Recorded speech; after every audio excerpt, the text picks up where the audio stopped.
First item on the agenda are apologies for absence. Yes, Chairman. I've had an apology from Councillor Cheswright and Councillor Bedford is here as her substitute. Councillor Lawrence has apologised he can't make it today. Councillor Newman has apologised and sent Councillor Buckmaster as his substitute. Councillor Alan Belton has apologised, and whilst he asked me to say that whilst he is out of hospital, he's been instructed to stay at home and rest. So Councillor Page is here as his substitute. Thank you for that. Thank you for that. Item 2, Chairman's announcements. Firstly, members, can I have your permission that we extend the speaker time? I know we voted at our last meeting, but we had a few more speakers that wished to speak. Are you happy that we allow this to take place? Agreed. Thank you, members. Could I also remind everybody that the meeting is being recorded and will be on our web site in the next few days. Item 3, now declarations of interest. Councillor Page. Thank you, Chairman. For complete transparency, I wish to state that I'm a member of Bishop Stortford Town Council's Planning Committee, and that recommendations from them are included on pages 49 and 50 in tonight's agenda. It is minuted in the Town Council's minutes that I'm also a substitute member of East Hart's Development Control Committee, and that I am not bound by decisions taken at Town Council. Thank you. Any other declarations of interest? No, thank you, members. Now on to item 4. This is planning applications and unauthorised development for consideration by this committee. Item 4A, which is A 3/10/1964/OP outline planning application for a mixed-use development comprising of retail, leisure, hotel, food and drinks, residential, community uses, car parking, servicing and access arrangements, together with alterations to the public highway and or public realm works, and flood mitigation measures on land north of the Link Road, and B, which is 3/10/1965 LC, the demolition of 1 the Causeway, 1, 2 and 3 Old River Lane, Church Hall, Water Lane, boundary wall north of the Church Hall and the substation at Old River Lane, Bishop Stortford. Before I invite the speakers to speak, Mr. Stepler, can we have any late reps and late representations, please? Thank you, Chairman. Yes, I just wanted to bring to members' attention of the committee the additional representations we've received, and they're quite significant in number, so I just wanted to run through those very quickly with you to ensure that everybody has the full information. And it's also helpful for the speakers before they speak tonight to be aware of the very latest situation they may want to reflect in their speeches to you. Members will have received 2 or 3 days ago the list of proposed conditions and legal agreement obligations. They were sent out to you a couple of days ago. The first matter in relation to those, Chairman, is the legal agreement, item number 10. That is in relation to the potential for works to the current weir on the river adjacent to the flood compensation area. You'll see in the paper there that the current position when we sent this out to you was for the developer to undertake further investigations into the potential impact in flood risk terms of the removal of the existing river weir to the north of the FCA, subject to the agreement with the Environment Agency and the Council with regard to the implications, the removal of that weir, subsequent works to the reinstatement of the river banks. Now, since that time of 2 or 3 days ago, we've had further dialogue with the applicant and with the Environment Agency, and in your late representation paper you have now, this evening, so the very latest position, you'll see that the item on the first page sets out the position there in relation to that. Essentially, Chairman, the position is this, that the weir is not required to be removed for flood risk benefit purposes. The flood risk situation is already satisfactorily dealt with. However, it would provide for additional river enhancement. So in terms of the environment of the river, it would provide further enhancement. That's the view of the Environment Agency. Now, however, the weir is outside of the application site. and is actually an asset that the council owns and controls. And in addition, it is not formed part of the application, so any member of the public who was interested in the proposals would not, until it's been raised very recently, have been aware of the potential removal of that weir, and therefore would not have been able to comment on it. So, Chairman, we're recommending to you that you have two options in relation to that. The first one of those is that if, subject to all of the rest of the debate that you're going to have and the speakers that you're going to hear shortly, that members can either defer the consideration of the item at the end of the debate you have tonight. I'm not suggesting for a moment you do so immediately. It's at the end of the debate to enable that to be further investigated. Or, Chairman, members can proceed on the basis of the recommendation that actually is in your committee report. In other words, you can proceed to support the proposals if you're minded to do so, but that the item would have to be referred to the Secretary of State. The reason for referral, the requirement for referral, is because the Environment Agency, if the weir is not to be removed, if we do not conclude tonight that the weir is to be removed, then they remain in objection. And, Chairman, your officer's view is that we simply don't have sufficient information in front of us at the current time to conclude that we can categorically say that the weir should be removed. Chairman, the applicants have suggested alternative options, one of which is either to, outside of the application site, to offer to fund the investigation and subsequent removal works. However, what we must be aware of is that we must allow the Environment Agency to consider the outcome of that, and if they remain in objection, we must enable them to articulate that. So we can't come to an agreement that subsequently doesn't enable the Environment Agency to articulate its view. Chairman, there are a range of other additional representations. I'm sorry, the late rep's paper is quite lengthy. They were being received up to and indeed this afternoon. You'll see the full details of them there. There's one further one that I wanted to bring to members' attention that's not in the paper.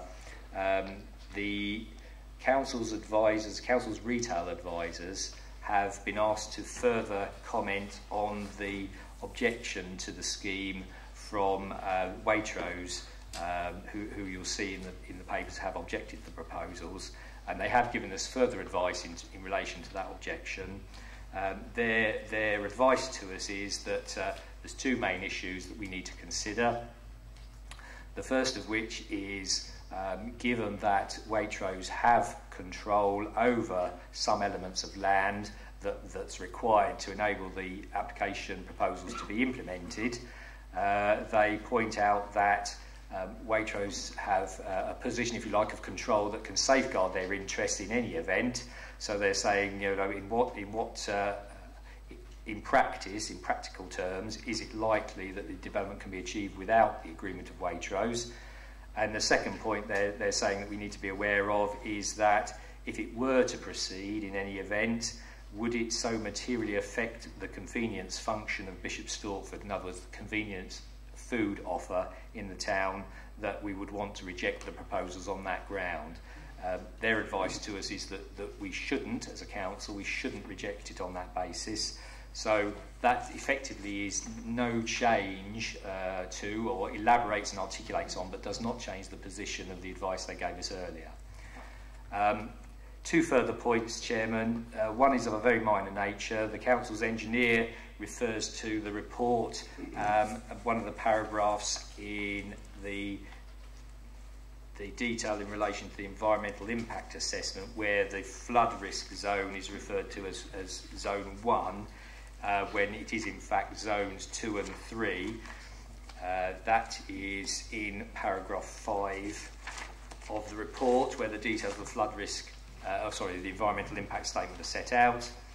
And lastly, Chairman, the council's solicitor, you will see, has submitted some comments, and literally they were received very late this afternoon, and you will see those set out on page 10 of the late representations paper. Useful for members just to be aware of those. Obviously the comments are in relation to the legal agreement, and certain alterations are suggested to that, which officers agree with in total, of a fairly minor nature, those suggested changes. One is in relation to affordable housing, that we seek flexibility to achieve either a commuted sum or direct provision, or a mix of both. Currently it says either or. The solicitor's suggesting provision for a mix of both, which seems a sensible proposal. In relation to the URC Church Hall, the agreement seeks the provision of replacement facilities, and the council solicitors suggest that those facilities need to be to our satisfaction, the quality of them to our satisfaction, and that of the church. Again, seems entirely reasonable and sensible. In relation to alternative parking provision, the solicitor suggests that there should be some timing stipulation in relation to that. In other words, it should be provided prior to the loss of any current parking provision. Again, entirely sensible. In relation to the provision of a bridge within the castle grounds, the castle gardens, the solicitors suggest that we investigate further the ability to subsequently maintain the structure. It would be on council land, and obviously would be a requirement for maintenance in the future. You'll see that solicitor also comments in relation to the weir issue, which, if you like, is overtaken by the comments made previously. Lastly, the solicitor sets out some comments in relation to conditions. Again, I won't go through those in detail, but again, they're fairly minor and modest changes that generally we would suggest, if members are supportive, we should incorporate all of those. Thank you, Chairman, and I hope it's not too much length, and I can always come back on some of that detail if members require me to later. Thank you for that. Members, how I plan on running this evening, I'm going to have the speakers against the application first, then the speakers for the application, then there's 3 members of the council that are not on the committee. I'm going to invite those to have their speech first, and then I'm going to open it up to members of this committee for the debate of the application. So our first speaker against the application is Michael Hurford, who's president of the Bishop Stortford Civic Federation. Good evening, Mr. Hurford. If you could press the button and the red light will come on. Thank you. Is that all right? Good. This is not simply, Chairman, a planning application. It also concerns conservation area approval. And in order for members to understand the importance of this area, I just want briefly to describe why it is the most important conservation area in Bishop Stortford. It is the core of Bishop Stortford. It's where it started.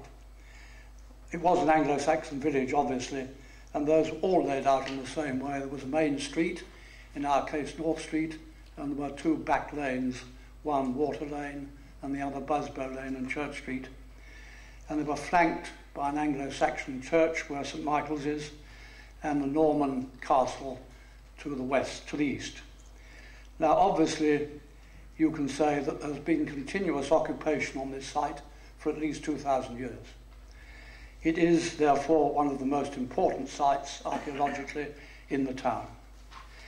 Now, both Hendersons and the officers consider that this site does not make a significant contribution to the conservation area.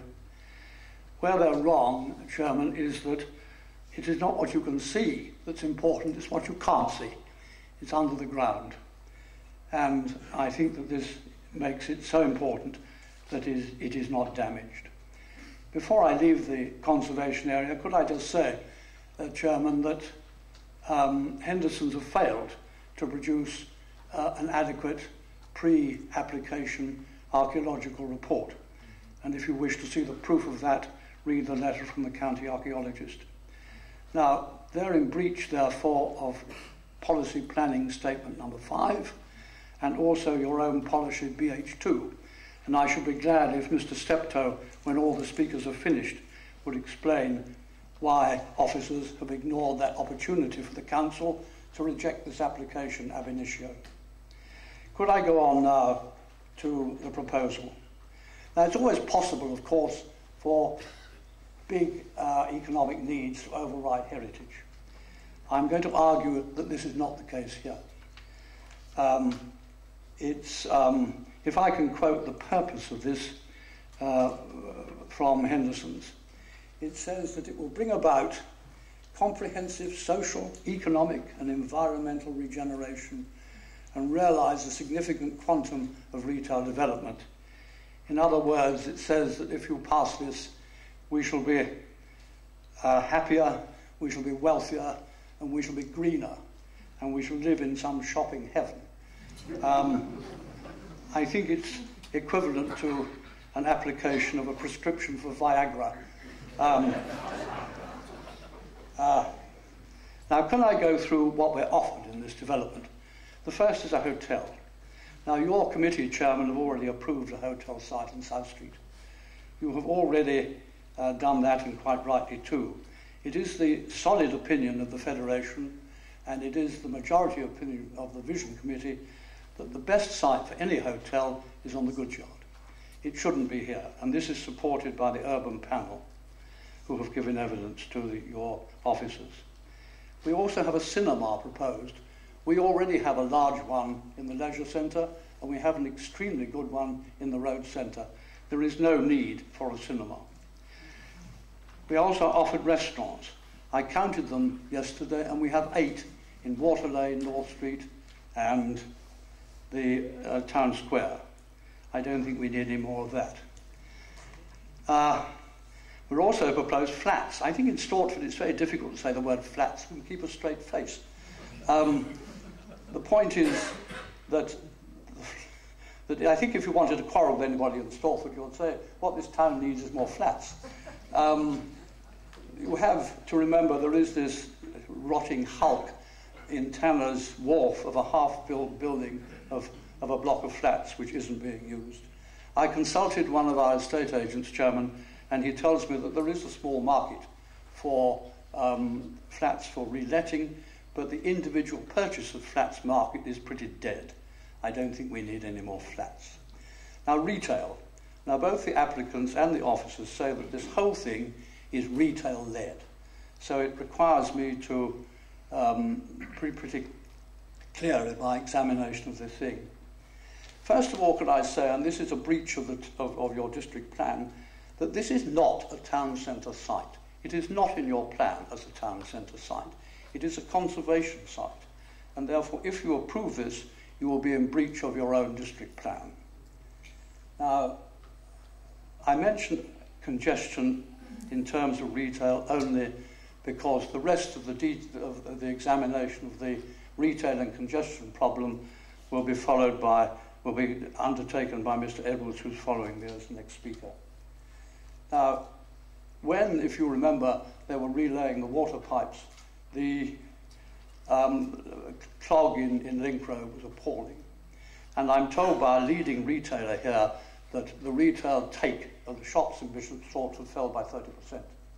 So we've obviously got some problem with the effect of congestion on the retail trade. Now, the Bishop Stortford Town Council vision statement showed significant approval of satisfaction and dissatisfaction with the current shopping. The urban panel, perhaps I should explain what the urban panel is. It's linked with English heritage. It's a group of architects that go around looking at, in this case, Stortford and recently Hitchin, where proposals such as these that affect the conservation area are involved. Now, they say that when they look at Stortford, it shows a level of economic activity which would be the envy of many towns which they have visited. Online shopping will have an effect, obviously, on the existing retail system. The officers have rather rubbished this. I'm not quite sure why, because I think it is something that any intelligent consideration of the future of retail trade in any town should consider. There is also something called the secondary supermarket effect. Now, no one except me said anything about this, but the original supermarket effect was the destruction of a great number of small shops. I remember a greengrocer's in North Street and the Holland and Barrett delicatessens, all of which have disappeared. Now, the secondary effect is a movement by the large supermarkets like Tesco's towards the American system of the effectively no small shops. You go to Walmart and you can get everything. I read recently that Tesco's have now moved into sales of second-hand cars and hairdressing. As there are about, I think, like 30 hairdressers in Stortford, they ought to be worried. There are, of course, existing shops. So I don't see that this, as it were, shopping nirvana is coming about in any way through the efforts of Henderson's. I believe, really, that they're trying to fight the next war on the basis of the last one. I want to complain, Chairman, briefly about this Henderson's propaganda sheet that was issued to all of your district councillors. I read it yesterday, and it is biased, incomplete, and mendacious. And I thought it was quite disgraceful that it was permitted to be delivered to councillors in which it might possibly influence them. The worst thing about it, I think, was the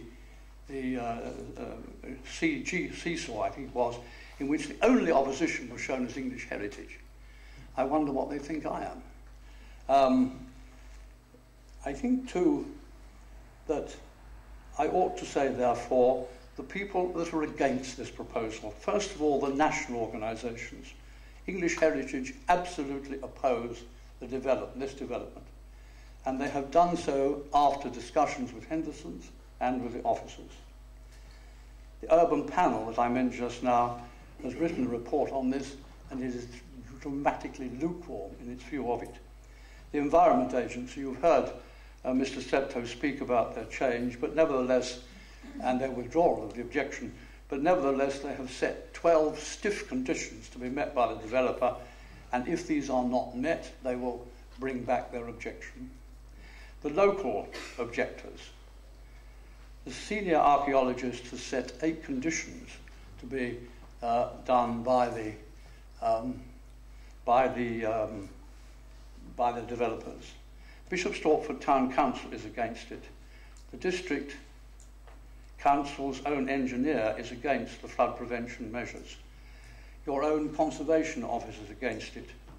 The Bishop Stortford Civic Federation and all their constituent residents' associations are against it.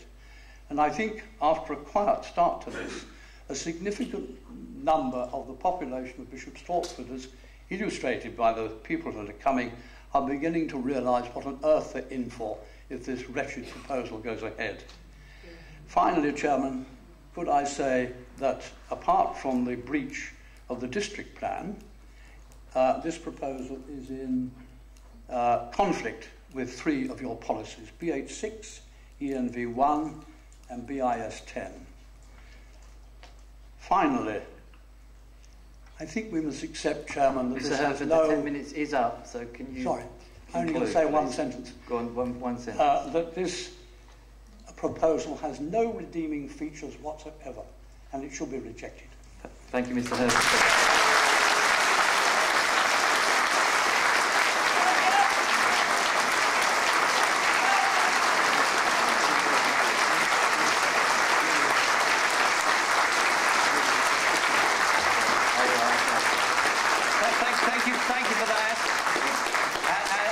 Our next speaker is Mr. Brian Edwards.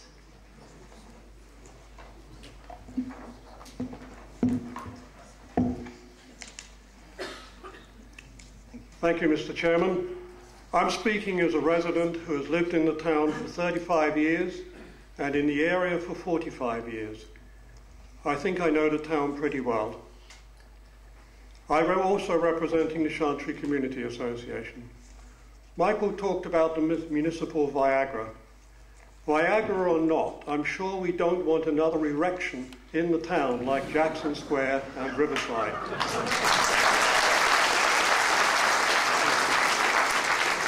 These have created a canyon effect and a parking nightmare.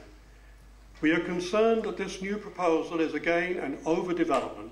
3, 4 and some 5-storey buildings with narrow walkways which could result in restricted views of St Michael's Church and Waitmore Castle.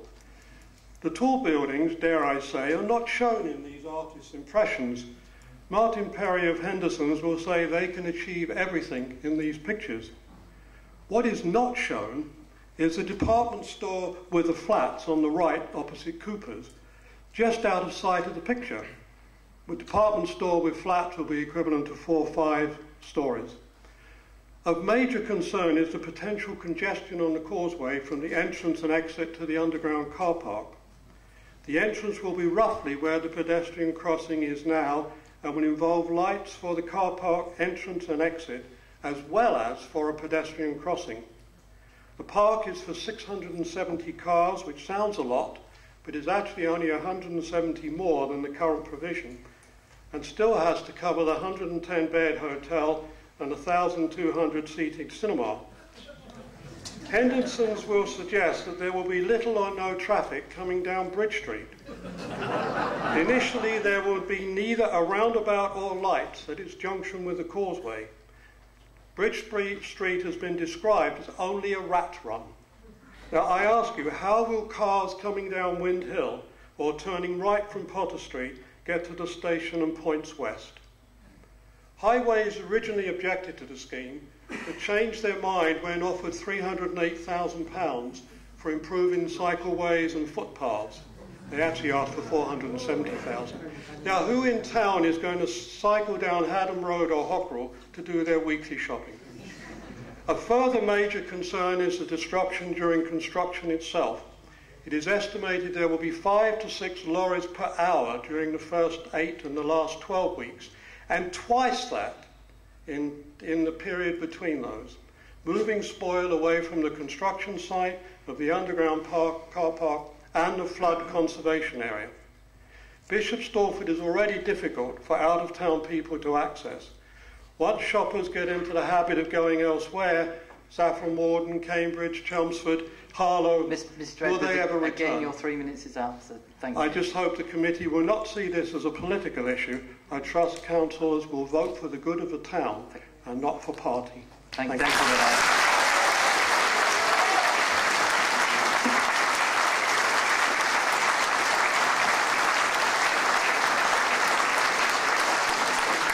Thank you for that. Our next speaker is Mr. Neil Cooper of Coopers Limited and Retailers Association.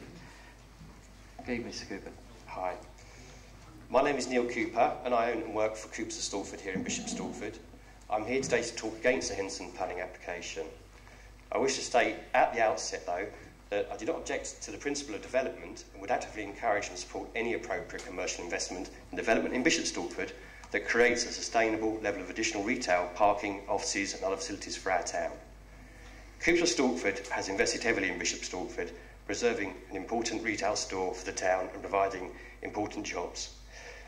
I'm also personally involved in Bishop Stortford as chairman of our retail community and a committee member of the Chamber of Commerce, which indicates that I have a track record of supporting sustainable development in Bishop Stortford. I feel the development proposed by Henderson's is not sustainable and is not in the interest of Bishop Stortford based upon the following grounds. Car parking. We currently have 233 spaces in the Causeway car park, a further 183 Waitrose car park, 28 church spaces, 6 for the 2 houses, 10 for the lemon tree, 39 at Coopers of Stortford and 40 at the council offices. So we currently have 539 car parking spaces.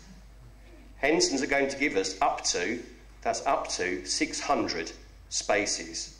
Not guaranteed 600 spaces, could be less than 600 spaces. There is possibly only 61 car parking spaces more than we currently have, but could be less, but certainly not double what we already have. So for the additional 723 new permanent workers, 110-bed hotel, 1,200-seat cinema and conference centre, 34 new shops, 3 restaurants, new large department store, 25,000 additional new shoppers, we have an additional 61 car parking spaces. In the council's own vehicle parking provision, if you see page 73 of the application, it is recommended that development of this size could have a maximum of additional 1,043.7 car parking spaces. That's not additional, not instead of, that's not included in, so it's established that we already have 539 car parking spaces, so now an additional 1,043.7 would mean that this development should be producing around 1,600 car parking spaces. so we're clearly short by nearly 1,000 spaces. On top of this massive shortfall of parking, the car park is also below ground, which in my opinion and other retailers is not popular with shoppers and will act as a serious deterrent to prospective customers. There is also no provision in the application for any long-term staff parking. So with the proposed residents-only parking Bishop Stortford, which is about to come up on the agenda with the council, where are all these new 723 workers going to park? Highways and access. We all saw what happened in Bishop Stortford when the temporary waterworks traffic lights were installed at the beginning of the year. Total gridlock. It took 30 minutes to get out of Waitrose car park. Funnily enough, the proposed new traffic lights are approximately the same place. Imagine what that would be like, not just when the additional, when we just got the workers and shoppers we had then, but we have the additional of the 723 shop workers and 25,000 shoppers all trying to get home as well. Environment drainage. It is clear that this site forms part of the original watercourse of the River Stort, which is culverted beneath a large part of the site. Whilst there have been technical studies done to suggest that any flooding can be managed, the facts remain that the site is within the effective floodplain and there is normally a presumption against developments in these locations. The matter is compounded further by the concept of designing 2 floors of sub-ground car parking, which clearly exacerbates the risk of potential shoppers and will have both a financial and physiological impact on the success of the scheme, and more importantly to the future success of all the other shopkeepers and retailers in our town as well. May I ask, did the council's planning officers talk to all or any of Bishop Stortford's retailers to hear what they thought to underground parking before they put this recommendation through for approval? After all, it's the town's car park and affects all the retailers, not just the developers. Deliverability. The scheme as currently drawn requires the willing consent of a number of third-party landowners or occupiers, including my own company and notably Waitrose. I understand that Waitrose are not happy to agree to the loss of their ground level car park to be replaced with an alternative underground car park, and similarly I'm not prepared to agree to the loss of my service yard, customer car park and outside garden centre sales area, which are a fundamental part of my business investment in this location. Whilst I understand the right of any third party to make a planning application relating to other parties' land, I believe that the way in which this has been handled indicates a level of complacency, disregard and utter disrespect to the existing businesses, particularly my own. Indeed, in the planning document, you mentioned my company no less than 31 times. There are at least 2 veiled threats of compulsory purchase, and yet the planning officers have made no attempt to find out anything about my company, how vital our property is, our car parking areas are to the success and continuing of our business. What we contribute to the community, how many people we employ, nothing. Even though I've offered to have discussions directly with the planning officers concerned. Personally, I find this wholly aggressive, bullying, intimidating behaviour unacceptable, disturbing and unsettling for both our staff, customers and not worthy of a scheme reportedly worth £100 million plus investment. As a note, how would any of you feel if your next door neighbour put in a planning permission to build an extension of their house on your back garden or property and you had a nice yellow day-glow sign pasted on your front gate informing you and all your neighbours?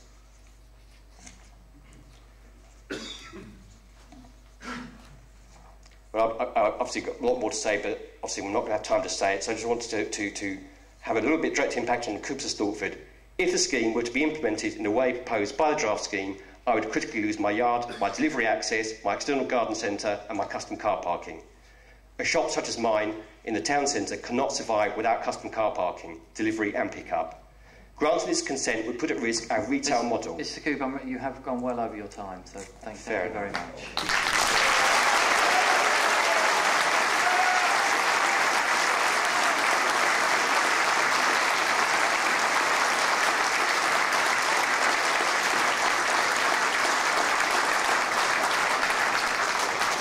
Thank you. And our next speaker is Karen Burton.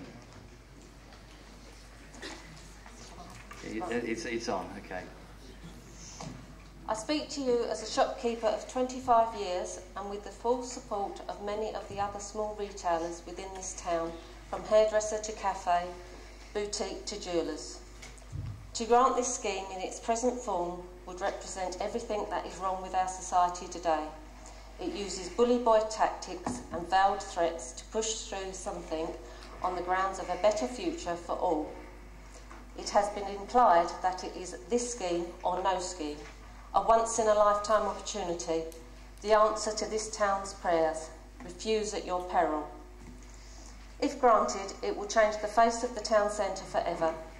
The 2 years or so of construction will take its toll on the small businesses and retailers of the town. The inevitable loss of footfall and drop in trade will be the final death knell for many. All of the things that make us unique could potentially be lost, replaced with a carbon copy of every other town centre and out-of-town shopping mall in the country. Small shopkeepers' cries for help will become whispers in the night, and any business that closed down will be described as a sad but unavoidable consequence of building a bright new future for all. The small shopkeepers of this town, myself included, have nothing to gain and everything to lose. We will get no redundancy pay or redeployment to another location, no offer of another job, there is no compensation fund. We cannot claim unfair dismissal, no early pension or severance pay. For many family-run small businesses, it could mean the loss of their family home, and so it goes on. For those of us who are lucky enough to survive, and make no mistake, there won't be many, the new development won't be for them. There will be no small units, and rents will be at a premium. Our type of business will not fit in with their portfolio. We will be left on a decimated high street in the old town. I stand before you as a rate-paying resident and businesswoman of Bishop Stortford, whose contribution to this town, no matter how small, should neither be demeaned or ignored. And I say to you, as my elected representatives, that you all have a duty of care to all sectors of the community. To grant this scheme in its present form would be morally wrong. Be proud of this town and what we have. Demand better, expect the best, and don't sell us down the river for a handful of promises and a bag full of gold.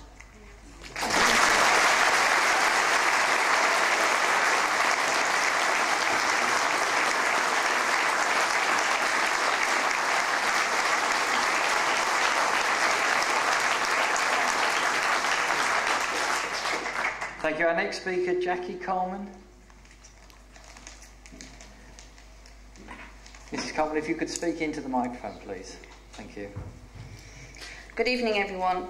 Like I said, my name is Jackie Colman. I think I can represent independent businesses as well as young people with families. I myself have 3 boys aged between 9, 14 and 21 years. I have 2 businesses in the town, a day spa and a hair salon, and I have lived in Bishop Stortford now for over 14 years. And I've had my businesses here for 8 years and employ 24 team members. I also do work with the local community and Hearts and Essex School and deliver MVQ level programmes for 14 to 16-year-olds. I have a foot flow within my business of 500 a week, and my team age from 16 to 51 years old. Some have their own families and mortgages to support and pay. My own concerns and main concerns for myself and my team and the town are car parking, disruption reference traffic, disruption reference foot flow, and the graveyard effect that South Street will become. First of all, the car park. The development looks to create over 700 potential jobs, which sounds fantastic. My own team, which of 85%, actually drive to work, and they find it very difficult at the moment to park, if at all. So how under the current scheme, where I believe there will be an only additional between 64 and 150 more spaces, where is everyone going to park, including my customers and my team members? Disruption of traffic, lorries, the large parades that will go through the town, the infrastructure, will the town take it, and the build-up of traffic, as we've already heard from the waterworks, and we've all suffered from that as well. The town was gridlocked. Foot flow, with Jackson Square, the development, my foot flow decreased by 35%. It's taken 2 years for me to build that back up again. Reasons for that was my customers and potential customers couldn't park and avoided Bishop Stortford, and I only had a 15% rates decrease. How does that work? And my business couldn't afford to do that again. South Street. South Street will become a deserted area. Why go to South Street when the development has bypassed this whole street, and why would people come out of that centre once they're in? There'll be 2 sides to this town. Just to complete and to do an overview, I am very, very concerned about my business and is there a future. I have a responsibility to ensure the security of my team members. They have mortgages and families and rely on me to guarantee a secure future. I am not against a development and progression. We look to reinvent ourselves all the time. Things can never stay the same and they have to move forward. However, they should change with consideration, passion and the desire to be successful. Working with local businesses, working with the town to ensure we have a development to be proud of, and that makes Bishop Stortford even more of a destination to come to. Thank you. Thank you very much.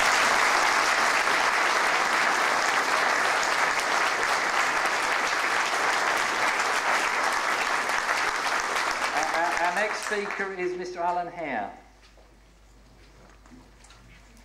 Good evening, Mr. Hare. Good evening, ladies and gentlemen. My name is Alan Hare. I'm the Secretary of Water Lane Table Tennis Club. The club was founded in 1950 and its home has been the Water Lane United Reformed Church Hall for over 60 years. It comes as no surprise then that we object to its proposed demolition. We don't object because of sentiment, we object on planning grounds, inadequate planning grounds. We have it from the church very kindly that an assurance that a replacement hall will have most essentially to be up and fully running as all church members consider the provision of facilities to the community seen as part of the church membership's outreach and duty, and any relocation cannot be entertained outside of this, and that any development on the site is conditional, their words, on the provision of equally convenient and enhanced replacement facilities. Now, the club is grateful to the church for that assurance. It's also pleased to hear this evening for the first time the opinion of the solicitor that such replacement should be prior to any demolition. However, our objection on planning grounds is that as late as this week we see legal conditions, legal condition number 8 being inadequate. It says that no development shall take place until details have been submitted and approved in writing. But there are no details as yet. We haven't been asked how much space we require, the extent of our playing area, the quality and resilience of the flooring required, the background against which the players must play, or the intensity of the illumination. As regards table tennis, there's been total absence of any planning of the facility. So it is on those grounds that the grounds of absence of full and complete planning that we, the club, would ask the committee to refuse the application. Thank you. Thank you, Mr. Hare.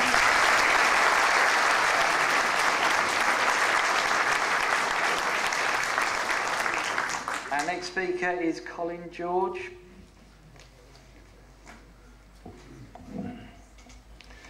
I'm representing the 16 residents of Yew Tree Place, which is the nearest residential development to the site, and we thank you for the opportunity to express our concerns.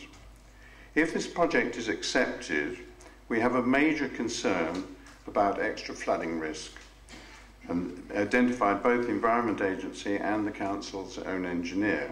But in particular, I'd like to raise issues surrounding the flood compensation area. The flood compensation area, or FCA as it's called in the papers, is almost as big as the main site.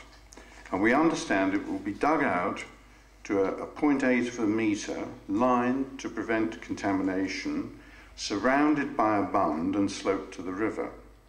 There will be a complete loss of all the many mature trees, vegetation, footpaths and habitats.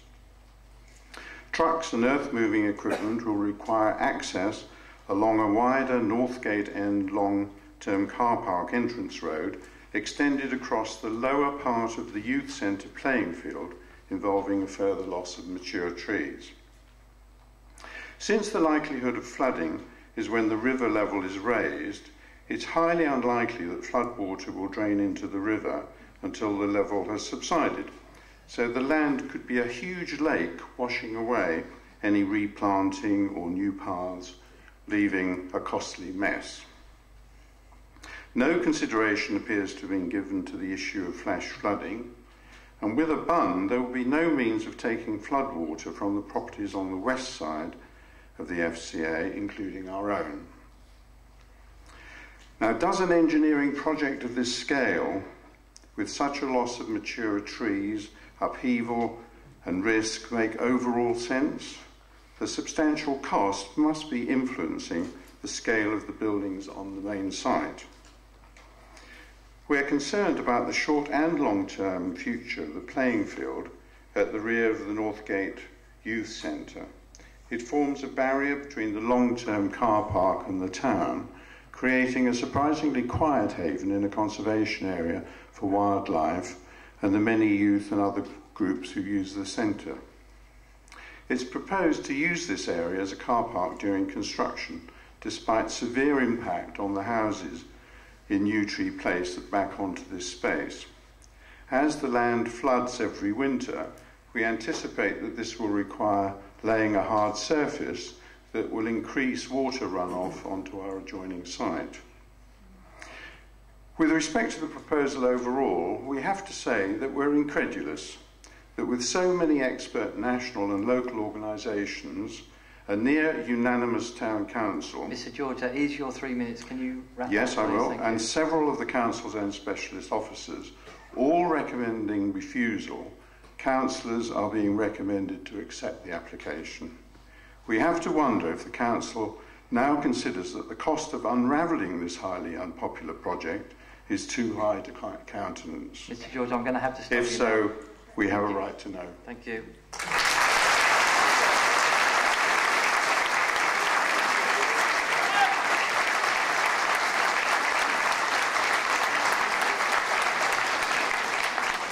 Our next speaker, Mr Ted Elmer.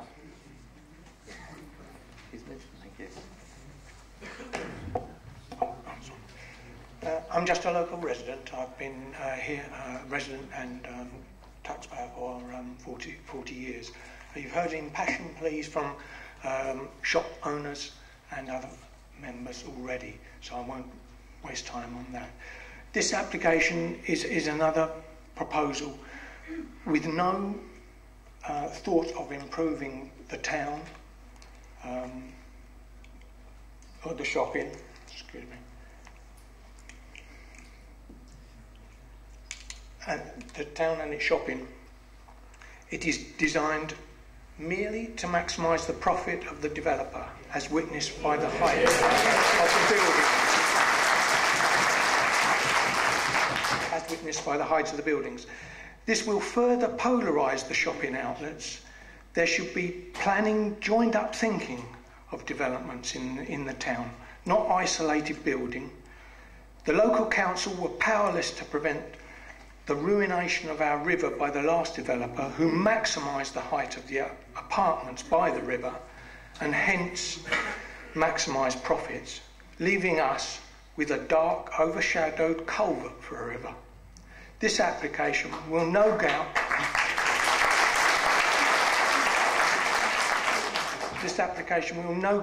go the same way, resulting in more unoccupied units and further ruin of what was a lovely market town. I wish I could believe that it will only proceed if it was good for the town, rather than the developer's profits. But what can I say other than democracy is dead, long live democracy.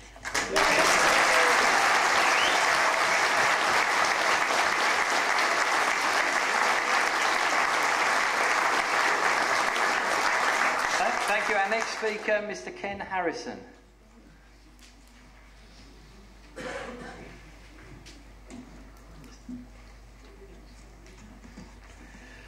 Good evening. My name's Ken Harrison and I'm Waitrose Development Surveyor. We've had a store in Bishop Stortford since August 1993 and have traded very successfully in the town. We employ 200 partners and have a loyal and long-standing customer base. We own the freehold of our store and have a lease of the car park that runs until 2042. Our aim is to provide the highest level of customer service in an attractive, easy-to-use shopping environment. The store has a sales area of 18,000 square feet and has 185 car parking spaces, and is used by both customers purchasing small items while they're in the town centre, but very importantly, also by those carrying out their main weekly bulk food shop. The success of the store is predicated not only on the range of goods we sell and the quality of service we offer, but by the ease with which customers can get to the store, and particularly for the weekly bulk food shopper, the quality of car parking. In this respect, the availability of an open surface car park next to the store entrance, where customers can easily wheel their trolleys from the store to the car park, is key. The scheme before you proposes the removal of our surface car park and the replacement with a remote basement car park, where customers would need to access the store via a travelator. This will increase the distance from the car park to the store entrance by up to 150 metres. Our experience is that stores that rely on multi-storey or basement car parks are significantly less attractive to customers than stores with open surface car parks. For this reason, we believe that the proposals before you would have a significant adverse impact on our trade by making the store unattractive to the bulk food shopper. The loss of this element of our trade would seriously damage the financial performance of the store and its role as a key food store attraction in the town centre. It is a nonsense, as is suggested in the committee report, that this loss of trade could be compensated for by 100 flats and the retail proposed. For these reasons, we have objected to the application, and this is why we will not willingly make our land available to allow the scheme to proceed. As such,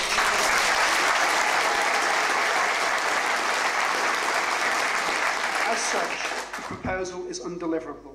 The deliverability of the application is a material consideration that should be taken into account in reaching your decision. We have no wish to stand in the way of further investment in the town centre and would positively encourage this, but not in a way that will be detrimental to our future in the town.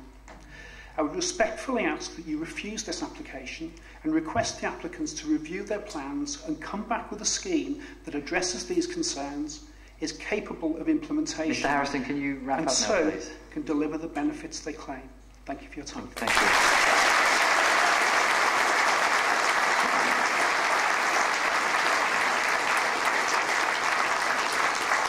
Thank you. Our final speaker is Mr. Clive Moyes.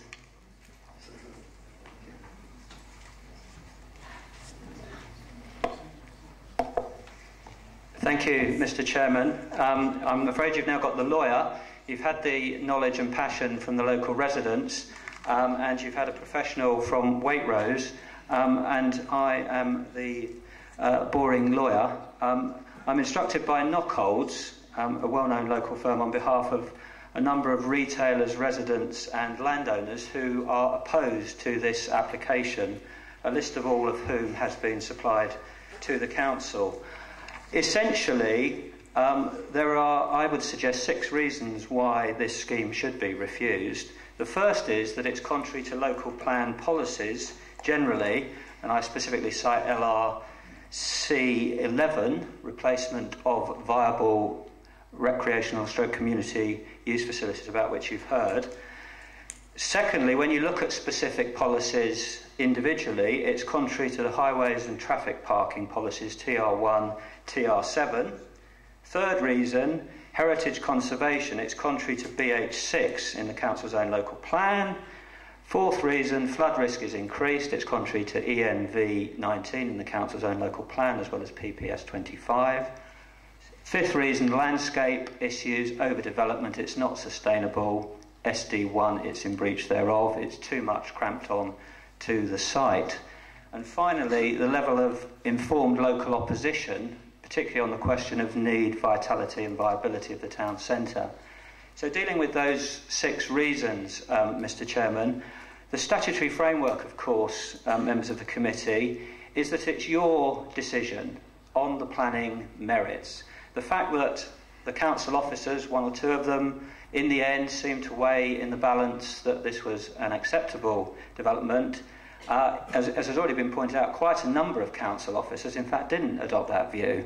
Some planning officers may have, but The conservation area officer didn't, the engineer didn't, the landscape officer may have not as well, but may have changed slightly, although it's still got problems with the scheme. So it's your decision, it's not the decision of the officers. Section 72 of the 1990 Act, to have regard to the development plan as far as material, and Section 38(7) of the 2004 Act, the determination must, emphasise the word must, be made in accordance with the development plan where relevant policies are engaged. This proposal is not in accordance with the development plan. Secondly, Section 66 and 7 of the Listed Building Conservation Area Act, the requirement for the local authority to pay special regard to the desirability of preserving the building or setting of special architectural interest. The Conservation Area Officer and English Heritage are both against this proposal. There's a statutory obligation on the council to pay special regard, and it's their views that I would suggest to you ought to carry more weight than the views of planning officers who are not qualified to deal particularly with methods, questions of heritage and conservation. And Section 72 and 3 of the Planning, Listed Building and Conservation Area Act, special attention shall be regard to the desirability of preserving or enhancing the character or appearance of the conservation area. Again, as with the listed buildings, the castle and Coopers in particular, English Heritage are completely opposed to this, as is the council's conservation area officer, on heritage grounds. So the first reason, it's not in accordance with the local plan. BS10, town centre sites identified in the proposals map for redevelopment, 4 of them: the goods yard, the mill site, the Riverside Adderley Road site, which we've all seen the development that's gone on there, plenty of empty retail units, the square doesn't look very impressive and the restaurant's struggling, and 95-97 London Road recently, Lidl plus 13 flats above it, or 14 flats. Curious, the site is not also mentioned in the Bishop Stortford town plan produced by the town council as recently as 2010, nor is it mentioned in the 2020 vision produced again as recently as 2009/10 by various organisations at the behest to some extent of East Herts District Council, but working with the Bishop Stortford Town Council. Why, you may ask, as until recently the East Hertfordshire District Council owned most of the site, was this site not identified during the development plan process? As anyone with any experience of planning knows, there's a huge process to be gone through before finally a local plan is adopted. And that process happened, and it was revised in 2007 with no legal challenges to the fact that the site wasn't identified. Why wasn't it mentioned? Well, for 4 reasons. Because A, it's in a flood zone risk 2 and 3, although the report wrongly, that's now been corrected, said 1. That's medium to high risk, hence the Environment Agency's objection, maintained, albeit very, very reluctantly, very late in the day. They impose a lot of conditions, but said they would not vote against it, albeit the question of the where now means that it would appear that if the council were minded to grant this, it would be against Direction 2007, and therefore it would have to be referred to the Secretary of State for him to determine. Secondly, because it's a conservation area. Thirdly, because of the listed building impediments. And fourthly, there are already existing mixed use which is acceptable in planning terms on the site. There's already offices, 2 blocks thereof. There's already 3 houses. There's already retail with the Waitrose store. There's car parking use. It's not a site that needs to be redeveloped. It's true that ST1 talks about preferred location for new retail being town centre or edge of town centre. Well, this isn't really right in the town centre. In fact, it's an edge of town centre site. But even notwithstanding that, it still requires to have accessible parking provision, access and traffic generation in accord with the council's parking standards. You've heard from Mr. Cooper and the gentleman that dealt with traffic. It is manifestly not in accordance with the council's own traffic requirement for parking. Second reason, traffic, highway and parking. TR1 is a local plan policy that suggests traffic should be reduced for new development. Well, the nature of Bishop Stortford, it being hilly, outlying villages leading to its development, people will need to come in by car to do this shopping at this proposed new department store. And simply give it the Highways Authority to accept £307,000 to put up signage about which car parks are available and try and improve alternative modes of transport. Simply, it lacks common sense to suggest that that's going to resolve the problems of parking that this proposal, if adopted, would lead to. I don't need to tell you about the highway and traffic congestion in the town centre. You've heard from people who can speak with more experience and more eloquence than I. I just remind members of the situation when the new Sainsbury's store opened at Jackson Square and what happened there. So it doesn't comply with TR1 or TR7. Third reason, heritage conservation area constraints. Policy BH6, new development in the conservation area. As you've already heard, it's in a floodplain. It's within the setting of 5 Grade 2 listed buildings, a Grade 1 building, the castle, outstanding exceptional interest, the top 2%, and Cooper's, of course. The Conservation Area Officer recommends refusal. Effectively, Block A detracts from Cooper's, Block D is detrimental to the views and access of the castle, loss of United Reformed Church Hall, urban grain. That's Henderson's answer to that. But it's overdevelopment, which doesn't respect the scale and mass and form of the surrounding buildings. English heritage, question the whole thesis of, well, because there's some retail seepage, that's to say Bishop Stortford, need to have a department store to stop people going off to Harlow and Cambridge to spend money that they could spend in Bishop Stortford. That's simply trying to ape places that are completely different. The mere fact that this kind of a model worked in Edinburgh, the capital city of Scotland, it's not going to work in a 38,000 market town, historic market town. Their suggestion was concentrate on what's unique about Bishop Stortford. Flood risk, I won't take more time on that. You've already heard about it. Interesting that the engineer, whom you might think would know a lot about it, Andrew Stevenson, remains opposed. And finally, level of local opposition. You've heard from both Waitrose and Mr. Cooper. Interestingly, the council's own retail consultants, Chase and Partners, as recently as yesterday, in giving their advice to the council, suggest that the scheme simply, without Waitrose, will not work unless there's a CPO. There really would be some seepage if the council shot itself in the foot by upsetting Waitrose to such an extent that they had to leave. They're supposed to be the northern anchor of this development. Mr. Moyes, that is your 10 minutes. Can you wrap up, please? I'll wrap up. There are 3 reasons to reject this scheme. First of all, in planning policy terms, it's in contravention of the local plan policies that I've identified. Secondly, it's in contravention of the statutory provisions under the Planning Listed Building and Heritage Mr. Moyes, I'm going to have to stop you now. And finally, there are no other outstanding material planning considerations. Thank you for that. Thank you.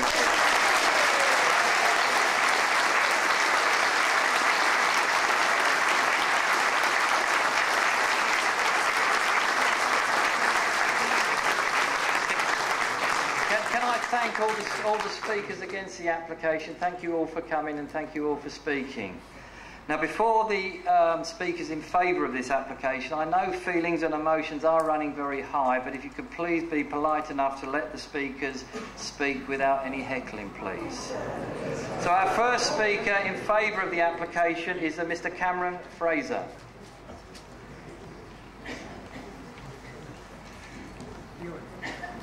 Mr. Chairman, we understand that, in talking to the officer of the committee, that our time slot, we don't have specific time slots, so we have 50 minutes to rebuff, so I'm just conscious of the clock ticking. Good evening, Mr. Chairman, councillors, and thank you for allowing our team to provide our views in relation to the proposed scheme at Old River Lane.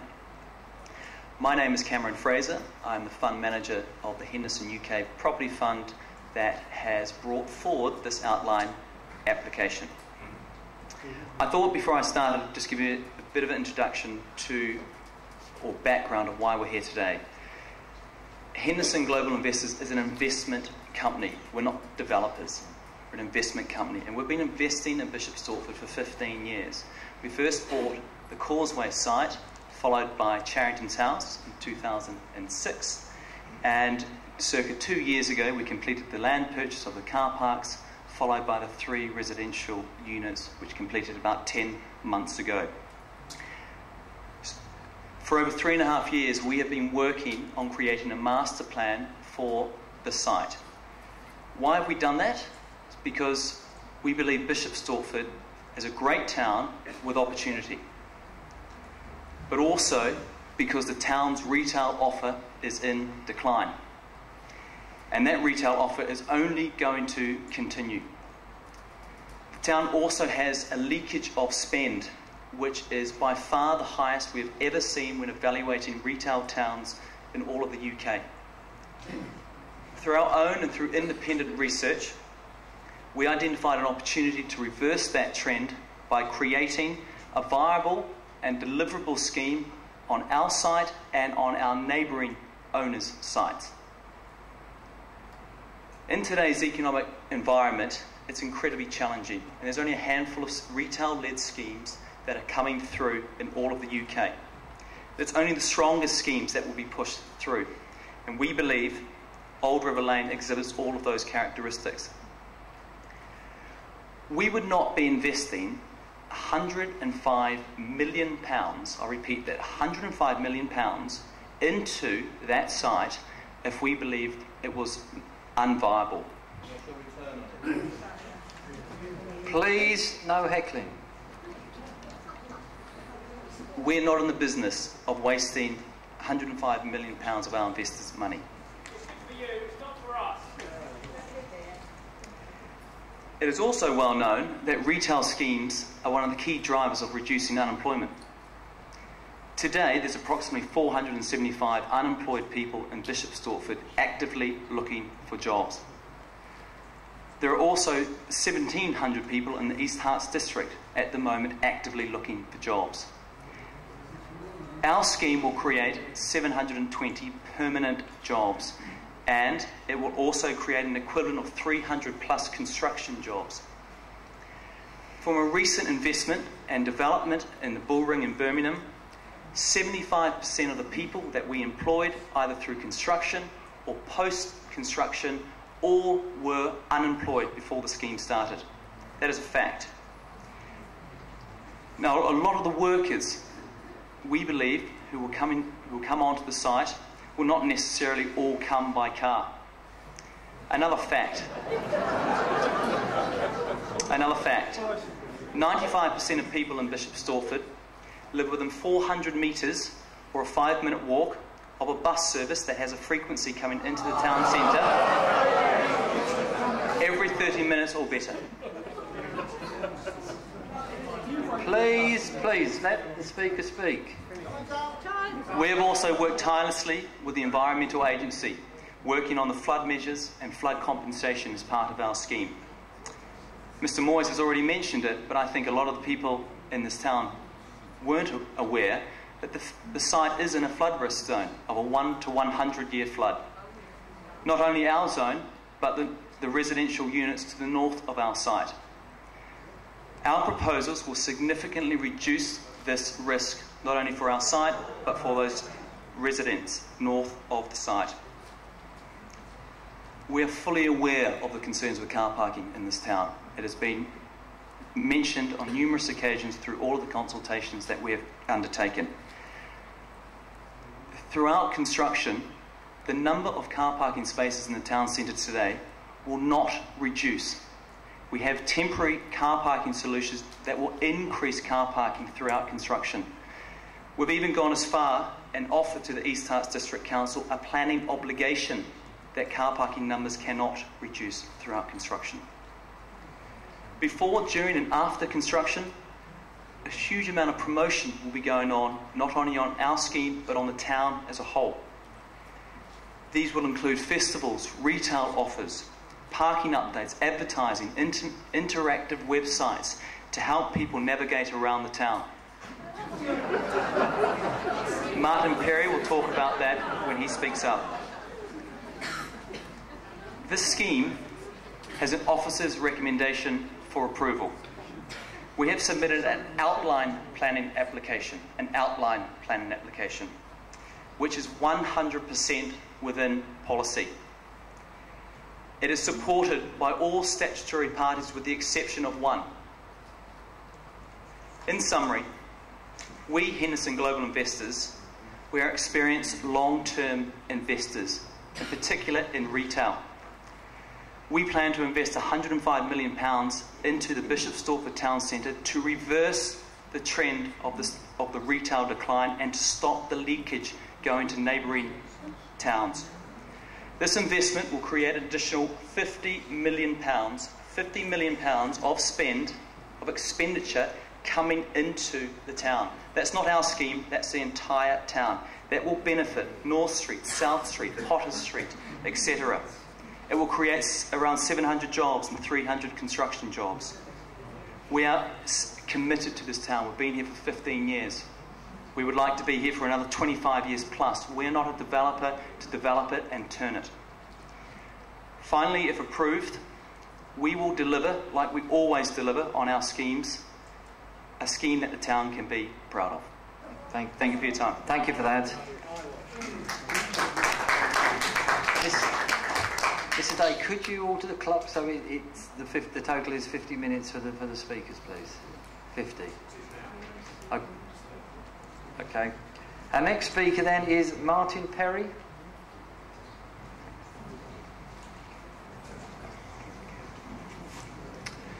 Good evening, Mr. Chairman. My name is Martin Perry. I am the Development Director for Retail at Henderson Global Investors, responsible for this project. I wanted to start by actually saying about what we're actually doing here in terms of the project. This is a master plan-led outline planning application. It's a route that is very much favoured by the Commission for Architecture and the Built Environment, therefore government supported, as a way of dealing with more larger schemes in towns and cities. I want to try and explain this simply for you so that you understand, but it is actually effectively a two-stage approach. An outline approach and then a detailed planning approach. The outline being the maximum sort of scale, the mass, the siting, quantum of the floor space, and then you assess the highways, environment, flooding, heritage impact, etc.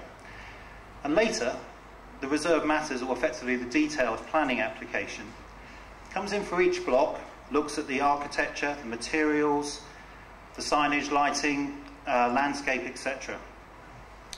Many of the objections and the comments that we have heard, both tonight and actually that were formally submitted, are actually based on the latter stage of this project.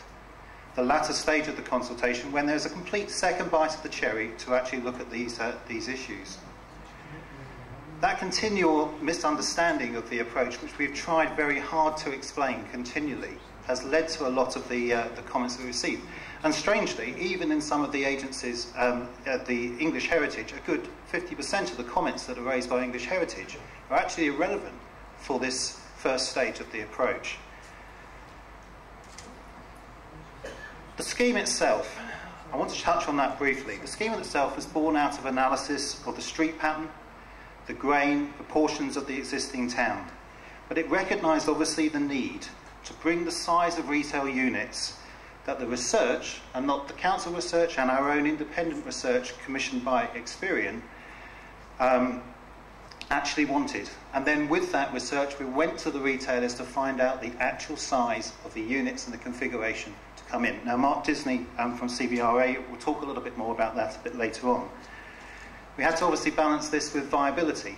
And as you rightly say, the scheme has got to work in some way. It's an investment. But it is an investment, it doesn't need an immediate return, it needs a long-term return. The street proportions are quite obvious in the scheme. The wider, broader streets run north-south, such as the wider, broader streets of the town, Potter Street, North Street, run north-south. The east-west streets and routes in the scheme are narrower to reflect the Water Lane, Barrett Lane type proportion, etc. We wanted to knit this into the urban structure and fabric of the town, and it was based on this analysis, and that was what we were desiring to do, using literally the best urban design principles that we could procure. We also had an idea to complete the shopping circuit from our point of view. We wanted to pick up a potential shopper flow coming out of the back of Jackson Square, move it through past Waitrose and into Florence Walk, into North Street. And on that circuit, peppered along there, would be the attractors, the Magnets, the Pearsons, the Marks and Spencers that are actually on the Next, that are actually on that route.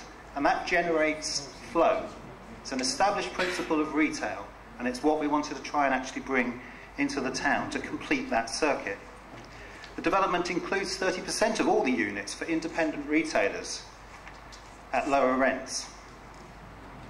It does not seek to move any existing retailers at the detriment to any part of the town. This is quite important. We have been approached by other retailers, big retailers, to move to this. Those have been rejected. We're not interested in moving people out of the town. We're interested in bringing new retail to the town in this scheme. I'd like to touch on the consultation. As you know, 15 months ago we started consultation. We did 3 major rounds of consultation, which included a public exhibition to initially get a number of different views. That's fully documented in the Statement of Community Involvement, and you will also see the comments that were raised and how they changed the design as it went through. We tried very hard to balance the reaction that we got, some of which was irrelevant to the project itself, but to try and understand where people were coming from in terms of what the scheme could or should do. The second round of consultation picked up with obviously the key stakeholder groups, and there was a mixed response of some of the issues, a large proportion of which were based around the parking and the traffic management of the scheme. And to that we spent quite a lot of money, which Sarah Stevens will take you through a bit later on, in building probably one of the most state-of-the-art micro-simulation models to try and assess and understand exactly what happens in the town. Rather than anecdotal evidence about last Thursday, I actually got held up as I was waiting at those traffic lights. This is actually about looking at on real survey information to actually understand exactly what happens. We did understand, though, that there was a misunderstanding in the approach of the planning that came about. There was a lot of comment that you've received tonight, and quite a bit of it is actually factually completely incorrect. I'm not about going through and taking each of those items in my speech. What I would say is, though, that there is very much, and was very strongly felt, a fear of the same mistakes being made on this scheme that were made on Jackson Square. We tried very hard to make sure this scheme does not do what Jackson Square did. We're trying very hard to make sure that it follows the principles of actual best practice design, of which, if that had been followed on with Jackson Square, you wouldn't have what unfortunately you've been left with there. There was a strong belief that things cannot, and in some cases should not, be improved in the town, despite the scheme ticking all the boxes of the Bishop Stortford vision. We found that there was people saying, you will never solve the traffic problems in Bishop Stortford. You will never solve the parking problems in Bishop Stortford. Sarah will come on to some of that. We have maintained, as you are aware, for the business community, a business as usual approach during the construction. Guarantee of parking numbers, as Cam said, events, parking cost concessions, marketing, etc. We have adopted this on many of our schemes before, to actually, instead of actually seeing a decrease in trade, but to actually increase trade during that period.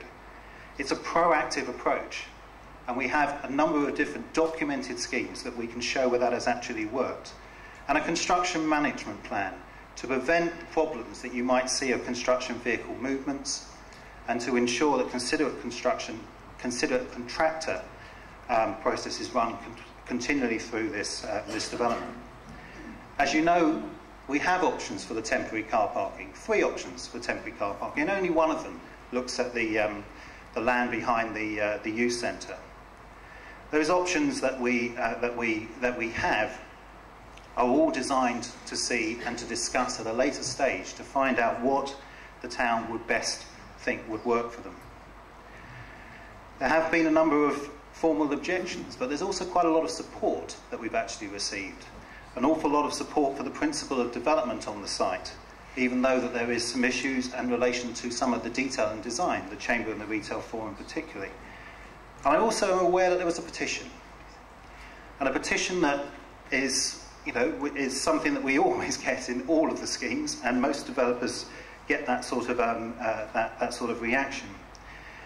It urged the council to think the petition was against the scheme because it is unrealistic and undeliverable.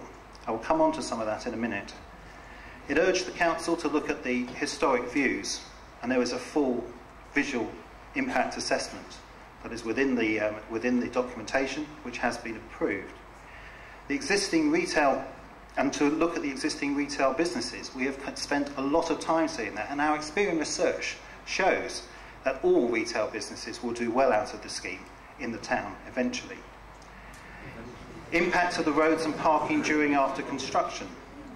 The traffic impact assessment and the parking provision have been signed off by County Highways, not because of a contribution. A contribution is normal for public transport contribution as part of the approach. Loss of surface parking. Well, we're effectively doubling the amount of the Causeway parking public provision. And that is only for 1 year. We're only temporarily losing this provision for 1 year, that car parking, and it's during that period of just 1 year when we're in temporary parking, we're maintaining numbers, and then halfway through the development of this, after 1 year, the parking substantially increases by 270 spaces. What it demonstrates to a degree is that not many people have taken the time to look at some of the documentation. There is so much misreading here. I've had a number of views here that have not been expressed before. Our lawyer friend here, for example, we've had 10 months consulting on this. This application's been in, yet it's not heard about his objection until tonight. The land, I will come on to deliverability. Chair, how long has this ban got? How much longer? How long has this ban got? You cut off the... There is 47... Sorry, Mr. Perry. There are 47 minutes that the speakers for the application have got. And we're now running, and if Mr. Day could put up 30 minutes on the clock. 30, 30. 30. Be democratic. And then that will count down, and then when when the 30 minutes is gone, your time is up.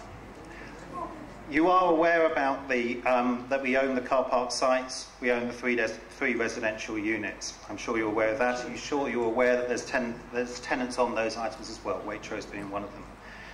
The discussions continue to move the church hall to a purpose-made facilities in closer proximity to the church, with a consequential significant improvement to the facilities, value enhancement to the URC, and future efficiency in running costs. This is also guaranteed as a continuity of use throughout, so no one will be displaced as part of that. HDI has no intention at all to see Waitrose leave the town in this location, and honestly, I would not expect a business that turns over in excess of 20 million to do so. We have demonstrated with independent assessment from Experian, which has been acknowledged formally in minutes with Waitrose, that Waitrose will do financially and significantly better with the new development in place, which substantially more than compensates any experience that they might have had in the past of a loss of car parking going underground. There does remain an emotional attachment to surface parking amongst all supermarket retailers, and I am very, very much aware of that. The store acquisitions director of Waitrose only 6 months ago actually said to me, if you were presenting this opportunity to us and Waitrose weren't in the town, we would be biting your hand off to take this store with an underground car park. Neil's Cooper's Land. What we tried to demonstrate here was there is a significant betterment for the scheme, and more importantly for the town, to have an attractive space in front of Cooper's and opposite what will be a new main department store. And this will provide the link to Jackson Square on the shopping trail I was talking to. We have held back commercial discussions with Neil because of the difficult conflict of interests which existed with his membership of the Alliance, the Retail Forum, Chamber of Commerce during this planning process. But the fact remains that there is some clear town-wide benefit, environmental benefit of having a public square in that space. We are absolutely certain that Coopers will significantly benefit from being a part of the scheme with the substantial increased footfall that will pass by the store. But let me assure you, we have assumed no HDI profit at all in seeking this piece of the development. on Cooper's land. We expect all proceeds of that element to go to Mr. Cooper. I would just point out that we have tried to be very patient. I've been at 40-odd meetings that we've had over this period to try and understand what people are wanting and to try to get to the bottom of what the issues are. Some of those issues are always in conflict with each other. But I am confident that through the next stage of the process we can refine the scheme through the detailed design stage, and that this will be a scheme, as Cam said, that we will be very, very proud of, will be an exemplar scheme for a market town.